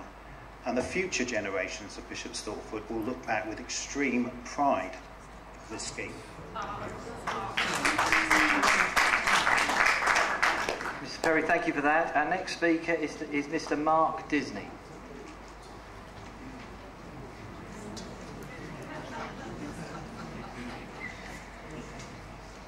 Good evening, Mr. Chairman, members, ladies and gentlemen. My name is Mark Disney, and I'm a director at CB Richard Ellis. I run the shopping centre leasing and development team there, and have over 20 years' experience developing or advising on developing and leasing of shopping centres. Retailing is a very dynamic industry. It's constantly evolving and very quick to adapt to change. With the growth of supermarkets into non-food areas, as discussed earlier, and the convenience of the internet, shoppers are increasingly demanding a better experience and choice when they decide to go shopping, which, remember, remains the nation's #1 leisure activity, like it or not. Now, reflecting this, in recent years there has been a marked polarisation of spend towards those retail centres that offer the best experience for shoppers, both in terms of the physical environment and, crucially, the range of shops and restaurants. The biggest and best of them are continuing to get stronger, while the rest lose ground. Now, Henderson commissioned leading research house Experian to advise them on the potential for additional retail space in Bishop Stortford, which will help it attract new spend into the town centre and protect it against the future decline in the face of competing towns improving their offer. The findings are pretty compelling. Some have been touched on. Bishop Stortford's catchment population is indeed very affluent compared to the national average, with over 72% of the catchment coming from the 3 highest spending socio-economic groups. East Hertfordshire is forecast to achieve higher expenditure growth than the national average, with a growth of over population growth, with a growth of over 11,300 people by 2019. That's an increase of over 8%. Currently, Bishop Stortford attracts over £200 million of shopper comparison goods expenditure from its catchment area residents, but this only amounts to 25% of the potential spend of its catchment. 75%, and an increasing amount, is going to competing centres such as Cambridge, Harlow, Lakeside, Chelmsford, and around 10 other major centres. At least 3 of these have major plans to develop and deliver more retail space, adding to the competition. Looking at the current retail offer, Experian's research concluded that the town has a lower proportion of floor space dedicated to clothing, footwear, and department stores compared with its peer group. Providing more fashion and a broader range of retail names would help prevent further leakage to its competition. Experian estimate that turnover in the town will grow by over £50 million per annum on opening. Experian also estimate that spending growth in Bishop Stortford will continue post the opening of the new scheme, despite the anticipated new developments in the competing centres. In fact, in a mature state after 5 years, turnover in Bishop Stortford is projected to increase by, well, will have increased from now by £74 million. Now, £13 million of that £74 million is estimated to be spent outside of the new development, so there is a benefit to the traders in the rest of the town. At CBRE, we're in regular contact with retailers, and in general, there is an understanding among the retailers that there is a great trading potential in Bishop Stortford, but a reluctance to commit to the town with its current mass of retailing and range of operators. In addition, retailer requirements have continued to become more exacting, and much of the current stock in Bishop Stortford is of the wrong configuration or size to meet the needs of these retailers. This accounts for some of the void units in the town centre, like you will see in any town centre.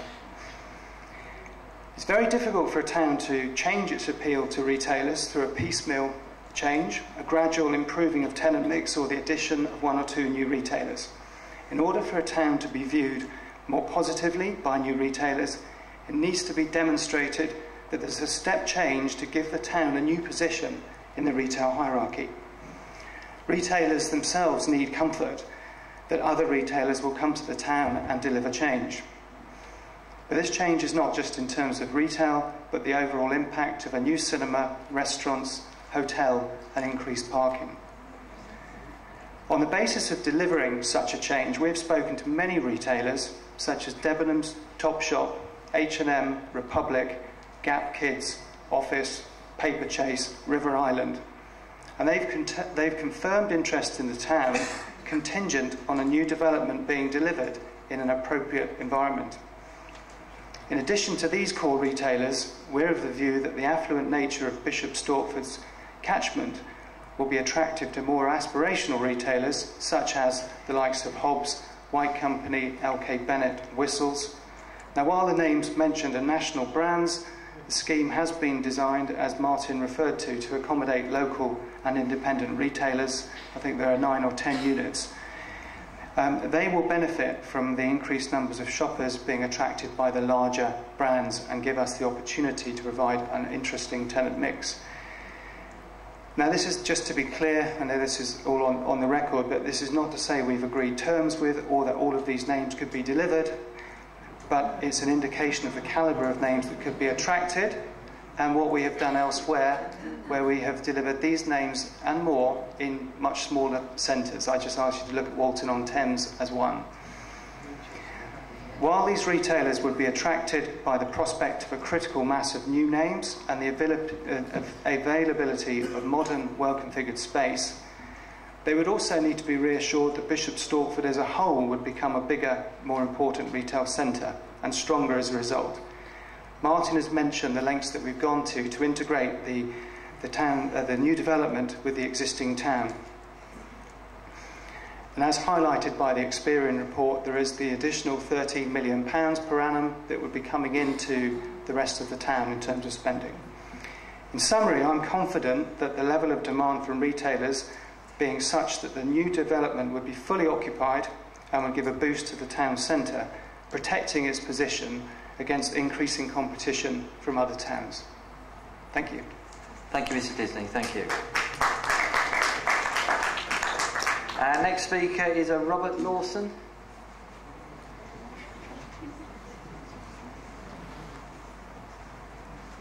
Thank you. I'm a resident of Bishop Stortford, and this is the first time I've ever spoken at any sort of planning committee. However, I asked to attend to speak in favour of the redevelopment, which I think is vital towards the future vitality of the Bishop Stortford local economy. By way of brief background, my wife and I moved to Bishop Stortford only 5 years ago, so I'm a relatively new resident, but with fresh opinions.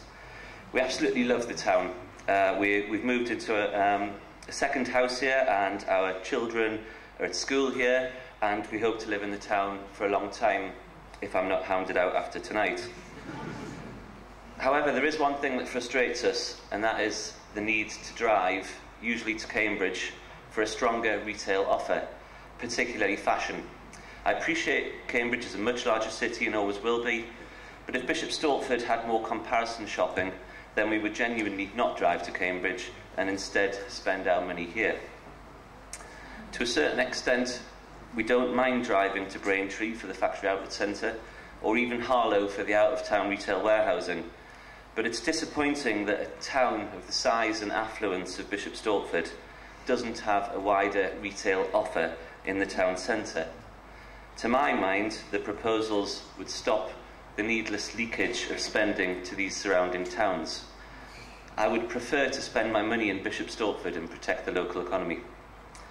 And knowing I was coming here tonight, I asked my neighbours, my family friends who live in Bishop Stortford, what they thought of the proposals, and everyone was in favour. I believe public opinion is more in favour than just this room tonight. I also support the proposals for new restaurants and a new cinema. To be fair, there are a good number of restaurants in the town already, especially if you like pizza, but more choice would be welcomed. However, the existing cinema is not a particularly inviting family environment. In summary, I think the development proposals of Bishop Stortford would provide inward investment and contribute towards the future prosperity of the town. Thank you. Mr. Lawson, thank you very much for that. Thank you. Our final speaker for the application is a Miss Sarah Stevens.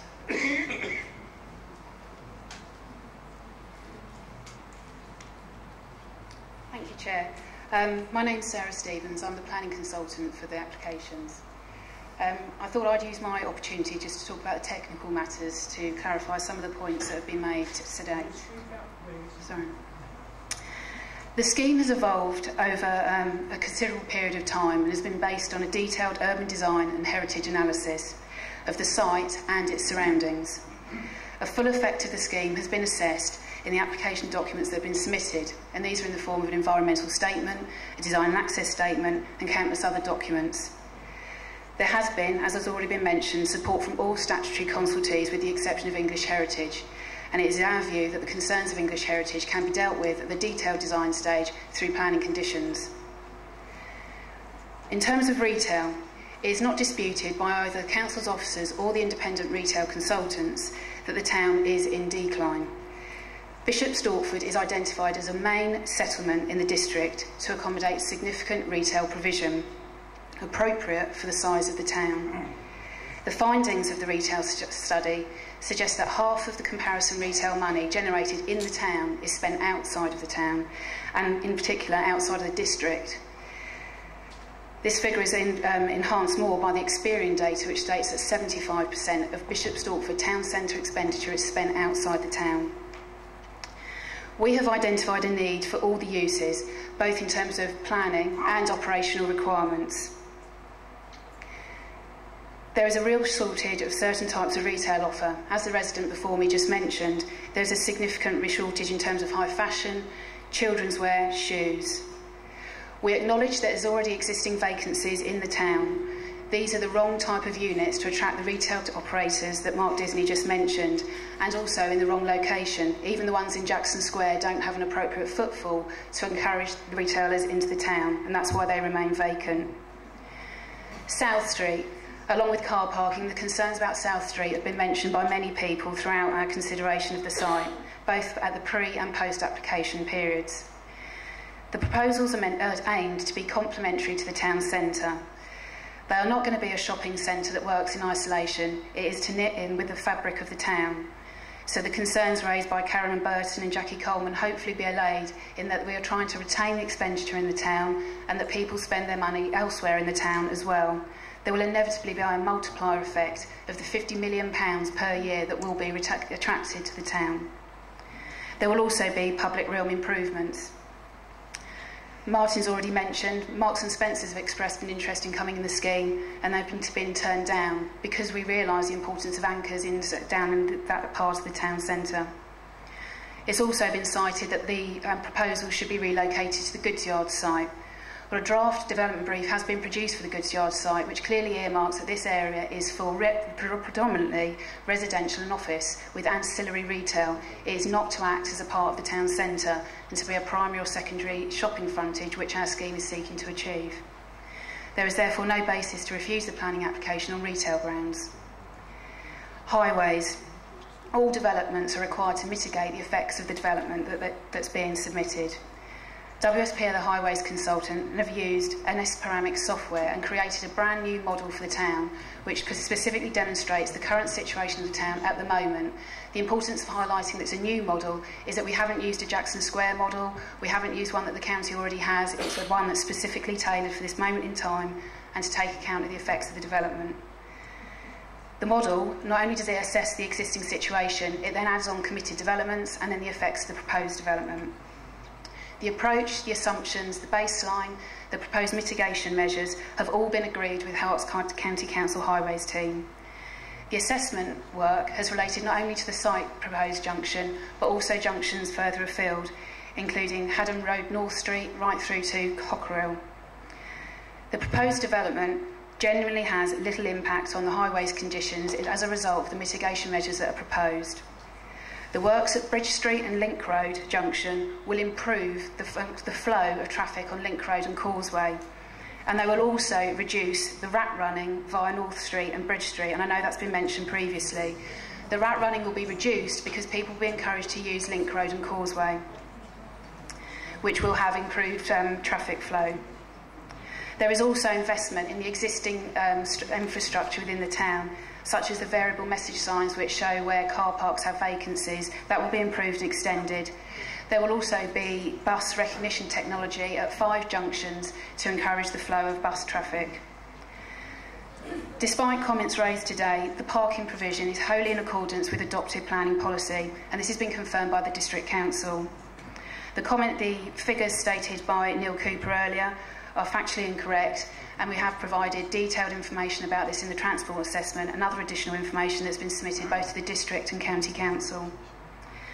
The adopted policy, whether it's the wishes of people, requires a car parking constraint, so that it actually encourages people to walk, cycle and use buses.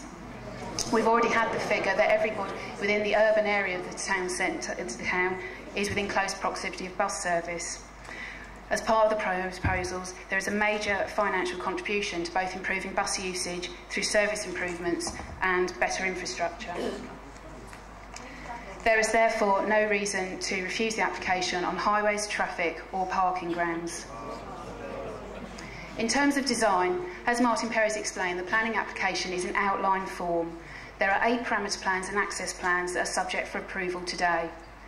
The principle of creating a new mixed-use quarter in the town centre is accepted, and it is in the 2020 vision and the retail study that was produced by the Council's independent consultants.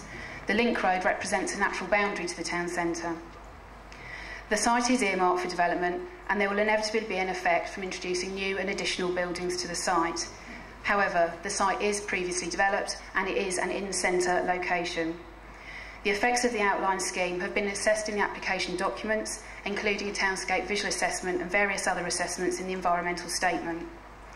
The detailed design is within both the local authorities and the members' control and will be dealt with at the next planning stage. The local authority can therefore ensure that the lessons learned from the Jackson Square scheme are adopted. In terms of the scale of development, each block will comprise a series of buildings, and this is illustrated in the parameter plans that are subject for approval, and particularly the heights plan. In terms of heritage, it is a matter of judgment. Our independent heritage consultant has demonstrated that through the detailed design stage, a scheme can be produced that enhances the conservation area and improves the relationship with the Castle Gardens and the adjacent listed buildings such as Cooper's and the United Reformed Church. Again, all these improvements can be secured by condition at this outline stage. There is therefore, in our view, no reason to refuse the application on urban design, landscaping, conservation area or detailed architectural grounds. In terms of archaeology, ground investigation works have been undertaken at both the main site and the flood compensation area. These have been undertaken in accordance with the requirements of the County Council Archaeology team. At this outline stage, we have done as much as we can until outline permission is granted, and this has been actually accepted by the County Council in written correspondence, who confirm their support for the proposals. There is therefore no basis to refuse the application on archaeology grounds. In terms of flood risk and compensation, this is a particular area that I think needs clarification. The main site is susceptible to fluvial flooding in the north-east corner. WSP have produced a hydraulic model that has been approved by the Environment Agency, and this shows, understandably, that other parts of the town, including properties in the eastern vicinity of Bryan Road and Yew Tree Place, are also at risk from fluvial flooding, as discussed previously. It is intended to remove the main site out of the critical flood zone envelope through strategic off-site flood compensation measures. Henderson has secured a land option agreement with the District Council to the north of the main site to provide these flood compensation measures. The mitigation measures will include lowering this element of land that is to the west of the River Stort, which is predominantly outside the flood zone. the flood compensation arrangement provides overall betterment in terms of flood water storage within the River Stort and removes the main site, including the proposed basements, from the critical floodplain. Furthermore, there is betterment provided to the properties in proximity to the site, such as properties within Bryan Road and Yew Tree Place, that are also removed from the critical fluvial flood envelope. These flood compensation proposals have been approved by the Environment Agency, and this process has also involved third-party checks by their framework consultants. In terms of drainage, I thought it was also worth touching on points again in relation to Yew Tree Place. Any proposed temporary car parking that's proposed on the ground lower beneath Yew Tree Place on the area of open space will implement sustainable drainage techniques to ensure that such works do not exacerbate flood risks to the third parties. All temporary works regarding the car park shall be approved by the Environment Agency and the District Council prior to commencement. So these, in conjunction with the flood compensation measures, mean that both the main site and these properties are removed from flood risk. There is therefore no basis to refuse the planning application on flood risk or drainage grounds. In terms of environmental issues, extended Phase 1 habitat survey was undertaken along with the protected species survey. The proposal was to ensure that there is a net gain of habitats of ecological value within the site, and this is confirmed in the environmental assessment. This will be achieved through improvement of biodiversity value, implementation of on-site habitat creation, through off-site enhancement measures, and through a commitment of having a no net loss of trees. There will be a net gain. In summary, the major benefits to the town is a comprehensive regeneration and delivery of an underutilised, previously developed in-centre site. There's £105 million of private investment that will generate £50 million income to the town per year. There will be a creation of over 1,000 jobs, over 700 new permanent full-time jobs and over 300 temporary construction jobs. The provision of a new town centre quarter with a series of streets and spaces that connect with the existing town to offer a complementary offer to the town centre and deliver significant public realm, including outdoor seating. The level of retail floor space will meet the capacity and demand identified in the Council's independent study and is at a scale entirely appropriate for the role, function and policy objectives of Bishop Stortford Town Centre. It will significantly reduce the level of expenditure that is leaking out of the town. It will introduce new retailers that are not present in the town and that would not come to the town without the scheme. The quality of retail and leisure offer will be improved in the town centre to maintain its status as a sub-regional centre in the district. There will be a provision of up to 670 car parking spaces. They will be in bar basement provision, but they will be well lit and secure spaces of a high quality. There will be up to 100 new homes. These will comprise both houses, possibly sheltered accommodation, and affordable housing. The hotel accommodation will accommodate both those that want to visit the town and those that use Stansted, and will retain a further expenditure in the town centre. The new high-quality church hall will be fit for purpose and ensure that all activities that want to take place in the centre can, including table tennis. The opportunity to improve the visual relationship and accessibility to the Scheduled Ancient Monument and increase public awareness and understanding exists. There is also an opportunity to create a brand new public square in front of the United Reformed Church. The removal of the main site from flood zones and the provision of town centre flood mitigation, including Yew Tree Place and Bryan Road, is important. There will also be investment in town meads to enhance the biological diversity there and public access. The improvements to the accessibility of the site include enhanced vehicular, pedestrian and cycle, and there will be financial contributions to improving both bus services and infrastructure. There will also be improved pedestrian linkages between the site and Castle Gardens through both new direct pedestrian crossings and a new bridge over the watercourse. To conclude, as Martin Perry and Cameron Fraser have already described, Henderson is not like recent developers in the town that have been in it for the immediate term. Henderson is an investor that has already been in the town for 15 years and wants to continue its investment interest and to see enhancements to the town that ensure that it prospers and meets the needs of its local community. It is therefore both in the town's interest and Henderson's to develop a high-quality, successful scheme. As highlighted by the statutory consultee responses and the officer's report, There are no substantive reasons that warrant the refusal of this outline planning application and associated conservation area consent. We therefore request that members support your officers and Head of Planning's recommendation and grant approval for this outline planning and conservation area consent. Thank you. Thank you very much. Now, members not on the committee, Councillor Simmons, do you want to kick off, please? Thank you, Chairman. First of all, I'm going to read a letter from our town mayor, who unfortunately can't be here tonight, and then I'm going to add my own comments as ward member and town and district councillor for Central Ward. Due to my current health situation, my consultant has advised me to avoid stressful circumstances. Therefore, I do not feel able to attend Development Control Committee on Thursday the 25th of August, despite the substantial significance of the Henderson's application. I should be pleased, therefore, if you could make committee members aware of my views by reading out this email. I have incorporated comments made to me as mayor of the town, which I believe should be considered. I have not been able to give the report concentrated attention, but I have read it and make the following observations. The scheme represents substantial overdevelopment of the site by virtue of its massing and height.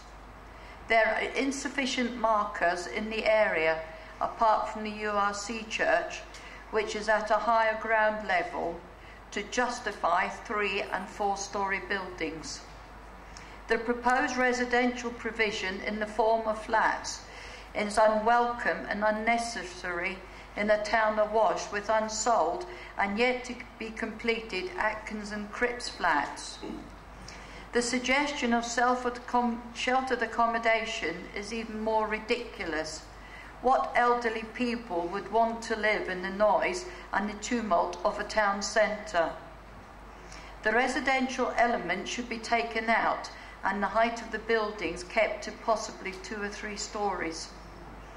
Up to para 7.8, no one seems to support the scheme and present many objections, to which I lend my support. The officers identify many constraints on the site during the introductory paragraphs from para 782 revised scheme. The report seems to be trying to convince members that opinions have changed, but as I perceive it, the basic underlying objections continue to exist. In particular, highways seem to have done an about turn and have failed to satisfy the many problems this proposal will create for traffic in Bishop Stortford. The example of a suggested T-junction at the bottom of Bridge Street is a complete nonsense. In 7.120, they refer to rat running in Bridge Street. I have no idea what this means.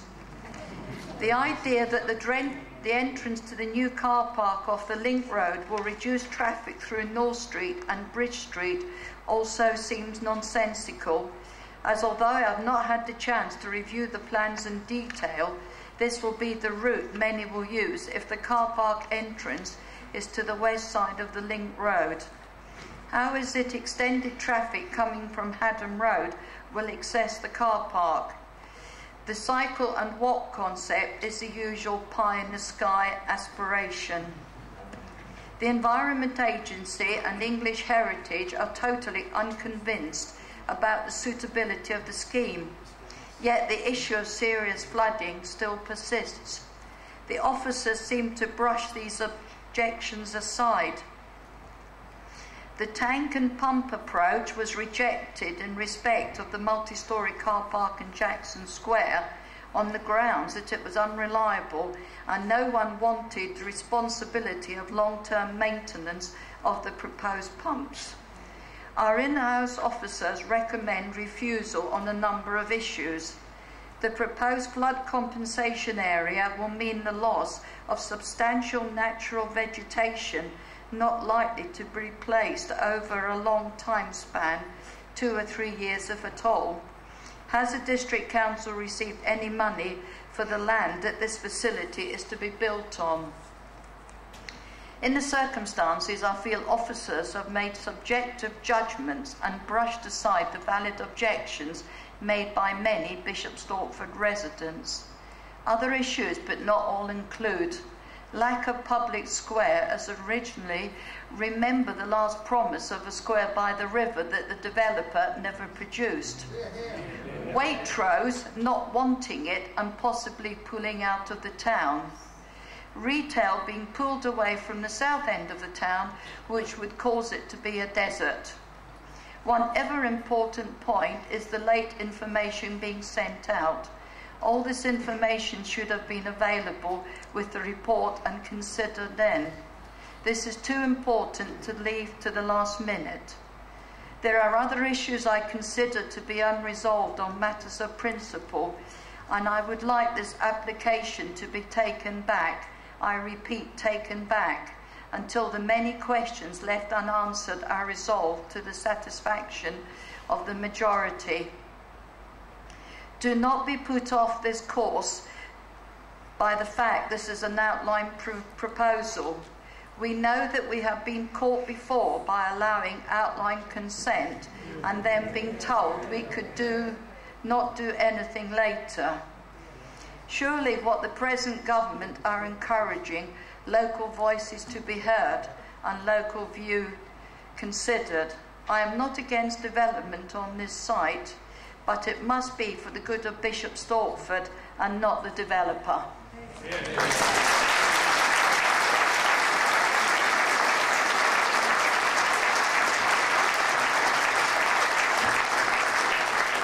Councillor Simmons, do you now want to say a few words? Yes, thank you, Chairman, for allowing me to speak as a ward member. I've now lived in Bishop Stortford for over 36 years. I've been a town councillor for a number of years, and I've recently been elected onto East Herts Council. I have seen the rape of Bishop Stortford over the years. Jackson Square, outline per planning permission. What did we get? Many families are desperate to get out of those flats. Where are they going to go? Harlow, the water gardens, death of the other part of the town centre. Town council are closest to the people. There was a petition of over 2,500 people signed by the residents of Bishop Stortford. People come to this town and we are not a clone of bigger towns. We are not urbanised. We are a market town. Town council represent the people.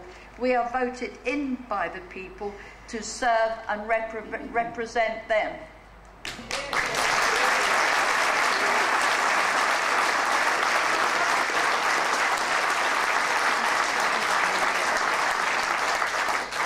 Councillor Wood, you want to address the committee? Thank you, Chairman. Thanks for allowing me to speak tonight. I wish to oppose this application and urge members of the Development Control Committee to turn the application down. As Councillor Simons has mentioned, the Bishop Stortford Town Council resolved to object to this application on 7 grounds. Some of these I would like to highlight as follows. Loss of historic sightlines is a major concern. And to those of us, I can't compete with Councillor Simons as 36 years living in the town, but I've lived here 31, and I have seen in that time valuable sightlines, historic sightlines disappear. I used to live in Hockrell, and I could see St Michael's Church from Hockrell. Now you cannot. Prior to Jackson Square being developed, other views have disappeared over the years. On highways and traffic issues, I just cannot see this proposal working. In fact, it would, in my view, lead to greater congestion. Many of us will recall the Jackson Square proposals when we were told that a car park there would work. Councillors said it would not. And the councillors were actually proved right. Can I talk about parking? The temporary parking envisaged during the building phase seems to me to be inadequate. Can I talk about building heights? The heights of the new build will adversely affect the existing buildings in the conservation area. What is in this proposal for the townspeople of Bishop Stortford? Number one, a hotel. In my view, I think we've missed the boat as far as provision of a hotel in Bishop Stortford, because 4 or 5 miles away we've had a proliferation of hotels in and around the Stansted Airport.